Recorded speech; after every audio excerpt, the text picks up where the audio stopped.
Guys, have you ever played a caster in Dungeons & Dragons and thought to yourself, what if my spells were sentient? Yeah, I never thought of that either.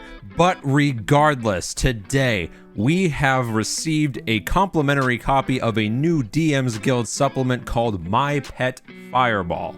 The creator Ukulele Bard has sent me a complimentary copy of their new supplemental material called My Pet Fireball, so we're going to be looking at it today. This supplement revolves around two new subclasses, one for the Artificer and one for the Sorcerer, and as well as a new concept of living spells.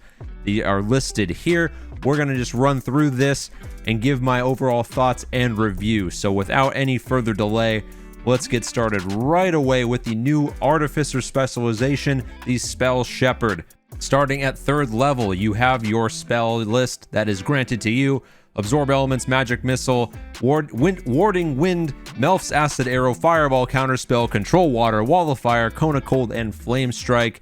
Fireball and Counterspell given to an Artificer.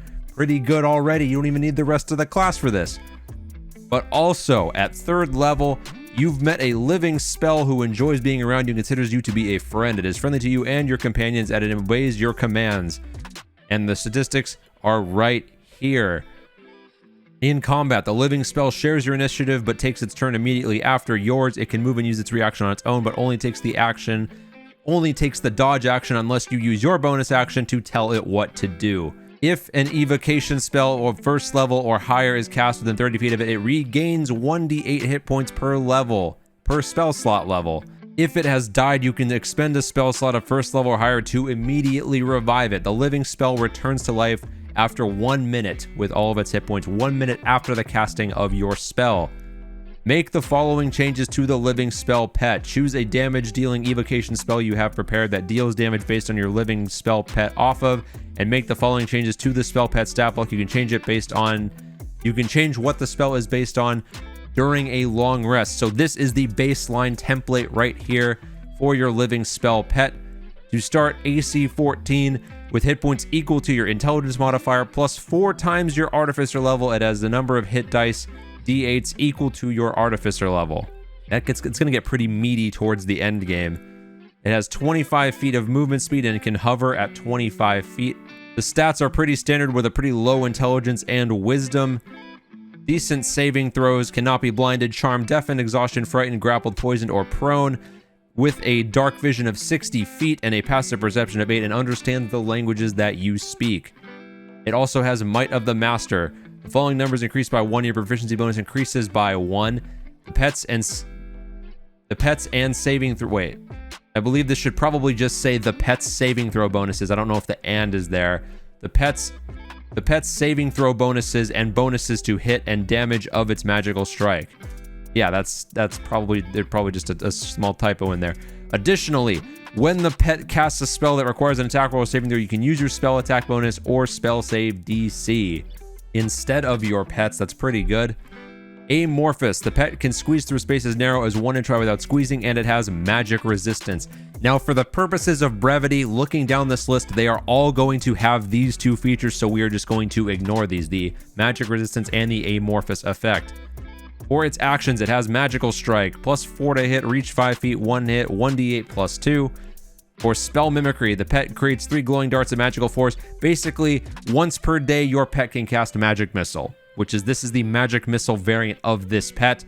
Every single spell can do this depending on what type of living spell it is. So again, for the sake of brevity, we are not going to go over each and every one. Next up, we have living spell lore. Being around your living spell pet has given you ample time to study the nature of magical energies. You have proficiency in Arcana. At 5th level, Spell Mimic. Your bond with your pet is deepened. When you cast a spell with a range other than self, the spell can originate from you or your pet. Additionally, your living spell pet's mimicry feature can be used again after a short rest instead of a long rest, or once per day. And you can add your intelligence modifier to the damage roll. Pretty good. At level 9, your living spell pet's loyalty is unparalleled. When you take damage, you can use your reaction to have your living spell pet use its magical strike or spell mimicry feature. Not bad, pretty good for adding damage. Additionally, your living spell pet gains resistance to non-magical piercing, bludgeoning, and slashing damage. At 15th level, you and your pet become more powerful. Your living spell pet gains an extra 2d8 hit points when you cast a first level spell higher than 30 feet of the living pet. So that is a total of 3d8 recovery starting at level 13, depending on the spell level you cast. You can cast one of your spell shepherd spells without expending a spell slot once per long rest. And whenever your living spell pet is within 30 feet of you, it gains a bonus to all saving throws equal to your intelligence modifier. You and your pet being close means good things happen. Overall, a pretty good subclass. How well does it stack up to the rest of the Artificer subclasses? Really hard to say. Just having a basically better familiar at all times, kind of pretty strong. Again, action economy is everything. And having a spell pet that can cast not only Magic Missile, but lower, we have things like Fireball, we have Shocking Grasp, Witch Bolt, Fire Bolt. We basically have so many options here for different types of spell pets that can cast their own spells in an action economy oriented game. This subclass alone is probably going to outmatch at least half of the current existing Artificer subclasses. Next up, we have the new Sorcerer Origin Spellborn. Starting at first level, you can gain the power to partially transform into a being of arcane energy.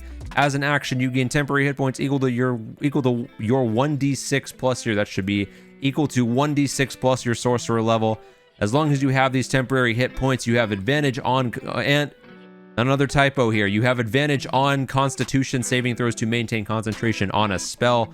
You can use this feature a number of times equal to your charisma modifier minimum of once. You regain all expended uses when you finish a rest. Pretty good level 1. Starting at 6th level, you gain resistance to force damage, and you gain resistance to your choice of either acid, cold, fire, lightning, or thunder damage. So I'm assuming this is a pick one and you're stuck with it for the rest of your life. A little bit risky, but okay. Next, at 14th level, you gain greater control of your magic. You can edit them in more freely than before. I like this subclass, but please go back and look for typos. You gain 2 additional meta magic options and your number of additional sorcery points equal to your charisma modifier. Gaining additional sorcery points based on your charisma modifier is +5.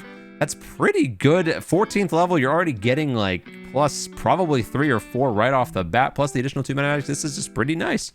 At 18th level, you gain mastery over your living spell form. When using your living spell form, you gain a flying speed of 30 feet and have resistance to bludgeoning, piercing, and slashing. Now, this does not say from only non-magical attacks, so this is probably going to be really nice at all times just based on how squishy you are as a sorcerer. Next up, we have the variant rule origin spell. Sorcerer is not designed with subclass spells in mind, but is incredibly common house rule. If your dungeon master allows you to gain bonus spells based on a subclass, you may use this list of bonus spells, and they do not count against those spells you know. Absorb elements, Chaos Bolt, Continual Flame, Melf's Acid Arrow, Spirit Guardians, Counterspell, Elemental Bane, Otiluke's Resilient Sphere.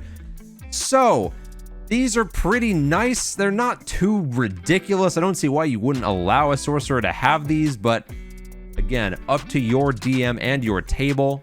I don't exactly know how I feel about this compared to the other sorcerer subclasses that we have. See, here's the thing about this living spell form. It says starting at first level, you can transform as an action. You gain all of these. It does not say how long this lasts for.